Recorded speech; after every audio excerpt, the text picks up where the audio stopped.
दोस्तों, सबसे पहले तो मैं आप सभी से यही निवेदन करता हूं कि वीडियो को लाइक कर दीजिए, क्योंकि लाइक करने से न तो आपका कोई नुकसान होगा और न ही कोई अतिरिक्त शुल्क लगता है। दोस्तों, हमारी भारत भूमि आयुर्वेद का खजाना है। आज भी हमारे घरों के आसपास में ऐसे पेड़ पौधे पाए जाते हैं जिसकी आपने कल्पना भी नहीं की होगी। और दोस्तों, इस पेड़ पौधे से प्राचीन समय के लोग स्वर्ण निर्माण करने की विधि जानते थे। आज भी पेड़ पौधे बहुत ही शक्तिशाली है, बहुत ही कारगर है। ये पेड़ पौधे आज भी उतना ही ज्यादा शक्तिशाली है जितना पहले हुआ करते थे, और ये आज भी उतना ही कारगर है जितना पहले हुआ करते थे। बस समय के चलते और दोस्तों ज्ञान के भाव में यह पेड़ पौधे केवल हमारे लिए खरपतवार और केवल घास खुश रह गए हैं। आज की इस वीडियो में मैं आप लोगों को ऐसा दिव्य चमत्कारी पौधे से परिचित कराने वाला हूं जिस पौधे की प्रशंसा बड़े बड़े आयुर्वेद के आयुर्वेदचारों ने की है, संत महात्माओं ने की है, और इसकी प्रशंसा हम स्वयं करते हैं। जिस पौधे के बारे में बताने जा रहा हूं, इस पौधे के रस से अब जो है चांदी निर्माण अपने घर में रहकर ही घर बैठे कर सकते हैं। साथ ही साथ इस पौधे के रस को एक ऐसी सामग्री बताऊंगा जिसमें मिलाने से वह तत्काल सोना बन जाते हैं। ध्यान से देखिए, ध्यान से सुनिए। मैं जो भी जानकारी बताऊंगा प्रामाणिक जानकारी बताऊंगा। समाज में आयुर्वेद की जानकारी को, पेड़ पौधे की जानकारी को पुनः फैलाना दोस्तों हम बहुत प्रयास कर रहे हैं। बहुत कठिन परिश्रम करें कि हमारे भारत भूमि में पेड़ पौधे की जानकारी, आयुर्वेद की जानकारी समाप्त ना हो। और दोस्तों, एक बात जान लीजिए, स्वर्ण निर्माण करने का कोई भी व्यक्ति आप लोगों को तरीका नहीं बताएंगे। हमारे भारत भूमि को सोने की चिड़िया क्यों कहा जाता था? प्राचीन समय से लेकर के अभी तक जितने भी संत महात्मा हुए, जितने भी अच्छे लोग हुए, उनके पास स्वर्ण निर्माण की कला थी। दोस्तों, आपने देखा होगा पहले के लोग खूब आभूषण से लदे होते थे। सोने का रथ होता था, सोने के हाथी होते थे, सोने के महल होते थे। अब इतना सोने के महल सब क्यों नष्ट हो रहे हैं?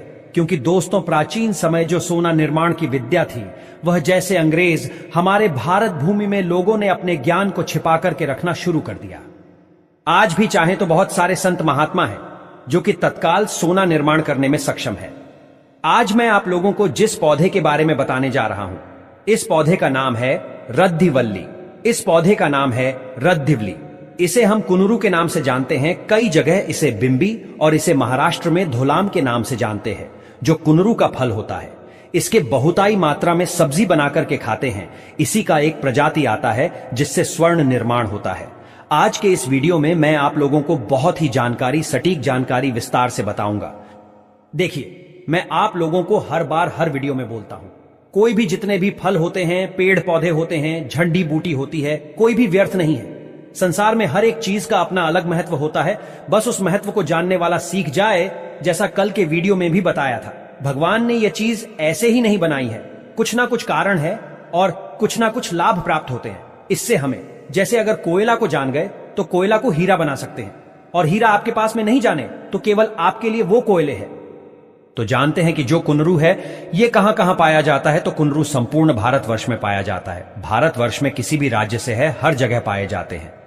एक बात बताना मुझे, ये जो कुनरू है, जिसे कई जगह बिंबी बोलते हैं, इसे रद्दिवली बोलते हैं, धोला बोलते हैं, इसे आपके यहां किस नाम से जानते हैं? कृपया कमेंट सेक्शन में जरूर बताना, ताकि बहुत सारे लोग हमारे कमेंट को देखते हैं। जब आप लोग वीडियो में कमेंट करते हैं, उस कमेंट को बहुत सारे लोग आकर के रीड करते हैं। तो दोस्तों, आपके द्वारा किए गए कमेंट को वो देखने के लिए आएंगे। चलिए जानते इसकी तुलना खीरा से की जाती है, क्योंकि 95% खीरा में भी पानी होता है और इसमें भी होता है, और इसकी प्रकृति ठंडी होती है। इसलिए जो गर्म तासीर वाले लोग अगर इसका सेवन करते हैं तो ये शरीर की गर्माहट को दूर करती है। आइए इसका आयुर्वेदिक लाभ जानेंगे, फिर स्वर्ण निर्माण करने का बीच में ही विधि बताऊंगा। तो इसके प्रथम आयुर्वेदिक प्रयोग है।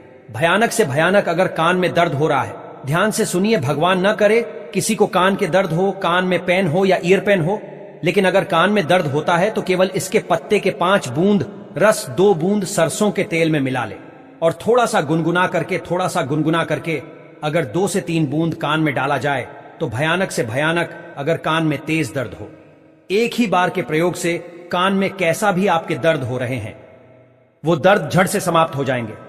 दूसरा प्रयोग सुनिए। अगर आपके मुंह में छाले हैं या फिर जीभ में छाले हो गए हैं, जैसे कि हर चीज खाने के कारण है, जैसे कि अगर हम पे पदार्थ पीते हैं, पे पदार्थ में जैसे कि कॉफी आ जाते हैं, चाय आ जाते हैं। अगर हम थोड़ा सा गर्म कॉफी चाय पिए तो हमारे छाले जीभ में पढ़ना बहुत ही आसान बात है। तो अगर जीभ में घाव पड़ जाते हैं, छाले हो जाते हैं, तो आपको करना क्या है? हर एक कुनरू का फल लेना है।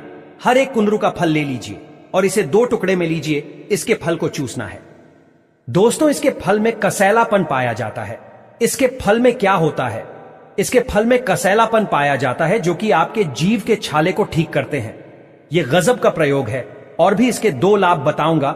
वीडियो ध्यान से देखिए। इसके बाद सांप और बिच्छू के जहर को दूर करने का यह रामबाण दवा है।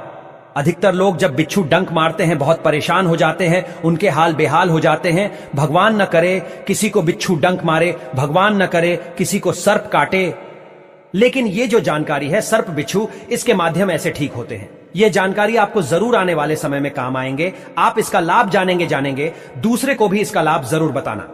तो अगर किसी को अगर बिच्छू ने डंक मारा, भगवान न करे किसी को डंक मारे, अगर गलती से डंक मार दिए है तो काम करना, कड़वा कुनरू आपको ढूंढना है। वैसे कुनरू की 2 प्रजाति होती है। एक मीठा कुनरू होता है और एक जो होता है कड़वा कुनरू।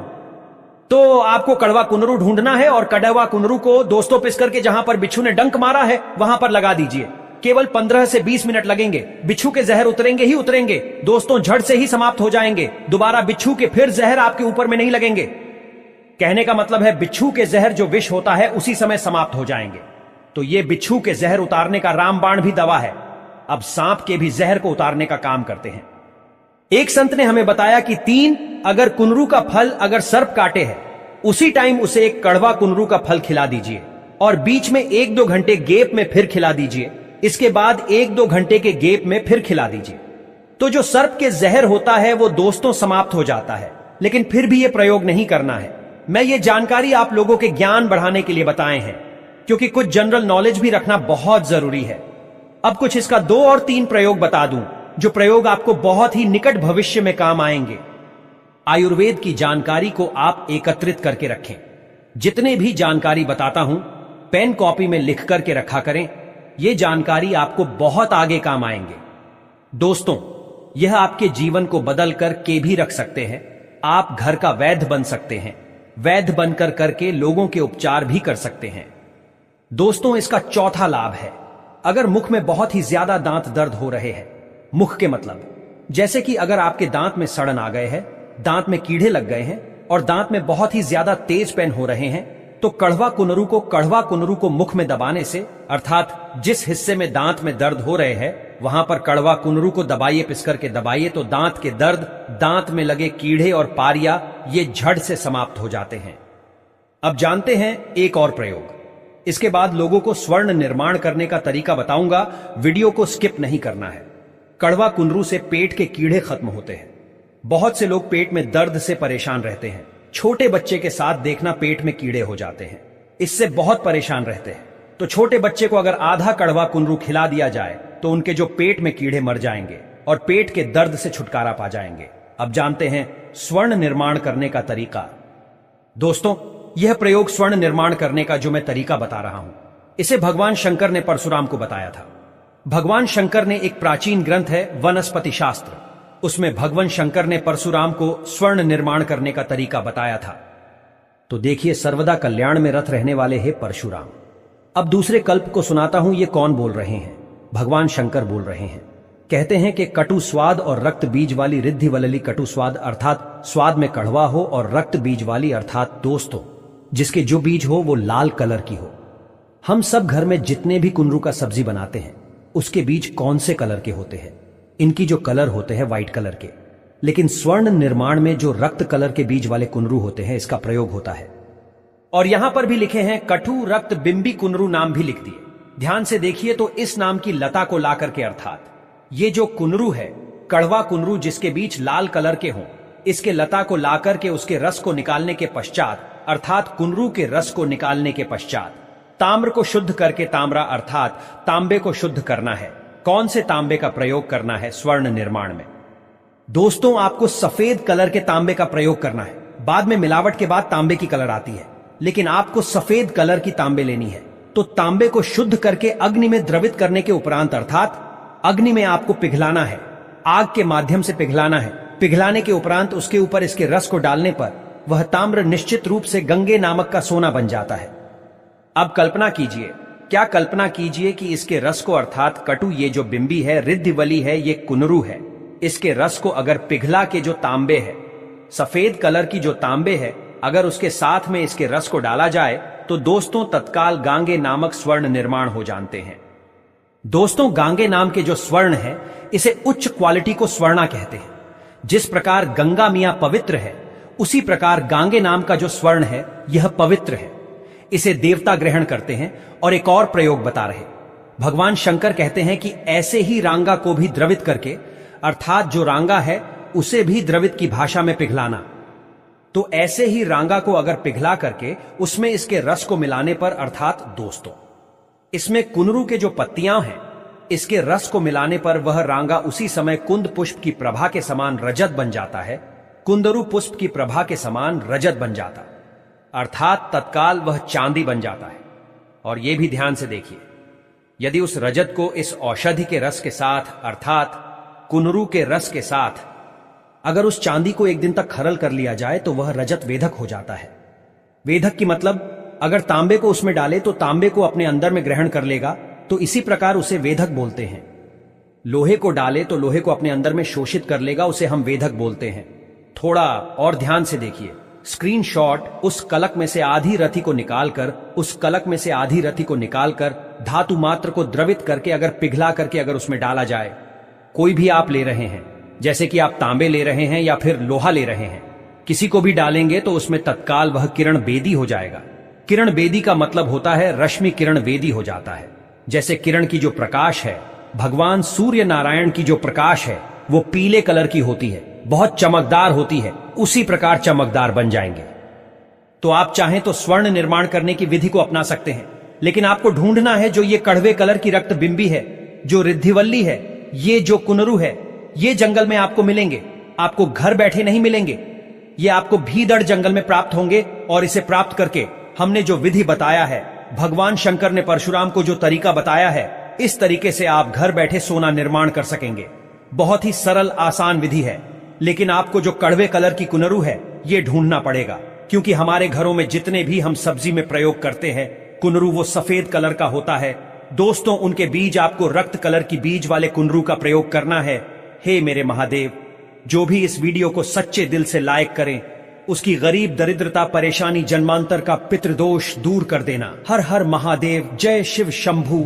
दोस्तों आज की इस वीडियो में आप जो पौधा देख रहे हैं, ये डंठल वाला पौधा आपने पहले भी देखा होगा और इसे जानते भी होंगे, लेकिन इसके औषधीय गुणों से आप शायद परिचित नहीं होंगे। आज की इस वीडियो में हम इस पौधे के फायदों के बारे में बात करेंगे। इसमें बहुत सारे औषधीय गुण पाए जाते हैं। दोस्तों आपने इसे खेत खलिहान या खेत की मेढ़ों पर देखा होगा, और कई लोग इसे गार्डन में भी लगाते हैं, क्योंकि इसकी डंठल टाइप की बनावट होती है और पूरे पौधे में कांटे ही कांटे होते हैं। जी हाँ दोस्तों, आप इसे कहीं से भी तोड़ेंगे तो इसमें भरपूर मात्रा में दूध निकलता है। वैसे तो इस पौधे का नाम थूहर है और इसे थूहर के नाम से जाना जाता है। यह एक कैक्टस है जो नागफनी की प्रजाति का होता है। आयुर्वेद में इसे सेहर के नाम से भी जाना जाता है। आज हम इसी पौधे के औषधीय गुणों के बारे में विशेष रूप से चर्चा करेंगे कि किन किन बीमारियों में इसका प्रयोग किया जाता है, किस मात्रा में और कैसे करना चाहिए। तो दोस्तों सबसे पहली बात है कि आप इस पौधे को अच्छी तरह से पहचान गए हैं। इसमें पत्ते भी होते हैं, जो अभी हम आपको दिखाएंगे। पत्ते भी लगे होते हैं और कांटे भी होते हैं। दोस्तों सबसे ज्यादा इसका प्रयोग इसके दूध के लिए होता है। तो चलिए दोस्तों आगे बढ़ते हैं, वीडियो को स्किप न करें और पूरा देखें। अगर अच्छा लगे तो लाइक और सब्सक्राइब भी करें। अब हम इसके औषधीय गुणों के बारे में जान लेते हैं। सेहर का तना, दूध, पत्ती, फूल, फल और जड़ सभी आयुर्वेद में बहुत महत्वपूर्ण है। इसका उपयोग खासकर चर्म रोगों जैसे दाद, खाज, खुजली, एक्जिमा, सोराइसिस या फोड़े फूंसी के लिए बहुत लाभकारी है। यदि किसी को घाव हो, चाहे नया हो या पुराना, उसे भरने में भी यह बहुत प्रभावी है। पेट खराब होने या लूज मोशन के मामले में भी इसका उपयोग बहुत फायदेमंद होता है। थूअर का तेल बाजार में आसानी से मिल जाता है। इस तेल को अपने नीचे वाले हिस्से पर 10 से 15 मिनट पहले रगड़ने से मर्दानगी में सुधार होता है और इससे चेहरा भी गोरा होता है। सफेद बालों को काला करने और बालों के झड़ने की समस्या के लिए भी यह बेहतरीन औषधि है। चर्म रोगों और स्किन रोगों के लिए इसका उपयोग बहुत लाभकारी होता है। थूहर को तोड़कर इसका उपयोग करना चाहिए। इसको जब कहीं से काटेंगे तोड़ेंगे तो दूध निकलता है, भरपूर मात्रा में दूध निकलता है। तो क्या करें, आप कम से कम 100 ग्राम से 50 ग्राम इसका दूध निकालें और इसके बाद क्या करें, उसमें उतनी ही मात्रा में सरसों का तेल मिला दें और इसे धीमी आंच में पकाएं। तब तक दोस्तों आपको पकाना है जब उसका थूहर का दूध का पानी जो होता है वह जल जाए, तेल बचे। आप उस तेल को निकालकर छान लें और उसको जहां भी शरीर पर चर्म रोग हो, जैसे दाद खाज, खुजली, एक्जिमा और सोराइस या फोड़े फूसी, किसी प्रकार का इन्फेक्शन हो, आप वहां पर लेप लगाए। सुबह शाम इस तरह से लगाइए दोस्तों, आपको स्किन को लेकर सारी जो समस्या है ना वह जड़ से खत्म हो जाती है। थोहर का दूध और सरसों का तेल धीमी आंच में पका करके और उसको ठंडा करके आपको इसको प्रयोग करना है। और दोस्तों इसी तरह आप किसी को अगर घाव हो गया है, जैसे पुराना घाव हो या नया घाव हो, तो घाव को भरने के लिए, घाव को सही करने के लिए, सूजन मिटाने के लिए, दर्द को सही करने के लिए उस तेल का आप प्रयोग कर सकते हैं। तो उसमें भी बहुत अच्छा आपको आराम मिलेगा, बहुत जल्दी आराम मिलेगा। 5 से 6 दिन आप कंटिन्यू लगाइए, आपका जो घाव है वह जल्दी से जल्दी भर जाता है। तो चलिए दोस्तों अगले फायदे की बात हम कर लेते हैं। अगर पेट में कीड़े हो जाए, खास करके बच्चों को बहुत ज्यादा पेट में कीड़े होने के चांस रहते हैं, तो दोस्तों पेट में कीड़े हो जाए ना तो इसके लिए बहुत ही अच्छा है, थूहर का दूध निकाल ले, कम से कम 1 चम्मच, और इसके बाद उसमें क्या करना है, हींग मिलाए। हींग मिलाकर दोनों का अच्छी तरह से पेस्ट बना करके बच्चे के जहां अगर नाभि है ना, नाभि के चारों साइड उस पेस्ट जो बनाए हैं ना आप थूहर और हींग का, वह चारों साइड लगाए दोस्तों। अगर बच्चे के पेट में कीड़े होंगे वह मार देंगे और लेटरिन के माध्यम से वह बाहर निकल आएंगे। तो पेट के कीड़े मारने के लिए भी बहुत बेहतरीन यह औषधि है, चमत्कारी है दोस्तों। यह पेट के कीड़े ही नहीं मारता है, जैसे पेट में गैस बनने की समस्या हो, कब्ज की समस्या हो या फिर जलोद की समस्या हो, किसी भी प्रकार की पेट संबंधित समस्या को सही करने के लिए यह नुस्खा बहुत प्रभावी है। दोस्तों अगर हम बाल झड़ने या असमय सफेद होने की समस्या की बात करें तो इसके कई कारण हो सकते हैं, जैसे प्रदूषण और खराब खान पान। इन समस्याओं के लिए थूहर किसी वरदान से कम नहीं है। इसका उपयोग करके आप अपने झड़ते हुए बालों को रोक सकते हैं और असमय सफेद हो रहे बालों को काला कर सकते हैं। इसके लिए थूहर का दूध और सरसों का तेल लें, इसे धीमी आंच पर पकाएं जब तक थूहर के दूध का पानी पूरी तरह से जल न जाए और केवल तेल बच जाए। इस तेल को छानकर किसी बोतल में रख लें। रात में सोते समय इस तेल से अपने सिर पर हल्के हाथों से मालिश करें। इस प्रक्रिया को लगातार 10 से 15 दिन तक करने से आपको लाभ दिखने लगेगा। बाल उगाने, झड़ते हुए बालों को रोकने, असमय सफेद होने से रोकने और बालों से जुड़ी किसी भी समस्या के लिए यह नुस्खा बहुत ही बेहतरीन है दोस्तों। अब अगले लाभ के बारे में बात करें तो अगर किसी के दांतों से खून आने की समस्या होती है, मुंह से बदबू आती है, दांत सड़ने लगते हैं या कीड़े पड़ जाते हैं, तो गलत खान पान, गुटखा, बीड़ी, पान, सिगरेट आदि के कारण यह समस्याएं हो सकती हैं। तो दोस्तों ऐसे समय में आप थूहर का उपयोग कर सकते हैं। इसके लिए आपको थूहर की झाड़ी ले आनी है और उसे छोटे छोटे टुकड़ों में काटकर सुखा लेना है। सूखने के बाद इसे रख लें। एक छोटा टुकड़ा मुंह में लें और उसे चबाते रहें जैसे चिंगम चबाते हैं। ध्यान रखें थूहर का रस अंदर नहीं लेना है। उसे चबाने के बाद लार को बाहर फेंक दें। यह प्रक्रिया अगर आप सुबह सुबह या रात में सोते समय करते हैं तो आपके दांतों की समस्याएं जैसे मसूड़ों से खून आना, दांत सड़ना, मुंह से बदबू आना और पायरिया की शिकायत दूर हो जाएगी। थूहर का उपयोग बहुत सारी बीमारियों को ठीक करने में किया जाता है। आज हमने थूहर के कुछ फायदों के बारे में बताया कि थूहर के दूध का प्रयोग करके आप कई बीमारियों से छुटकारा पा सकते हैं।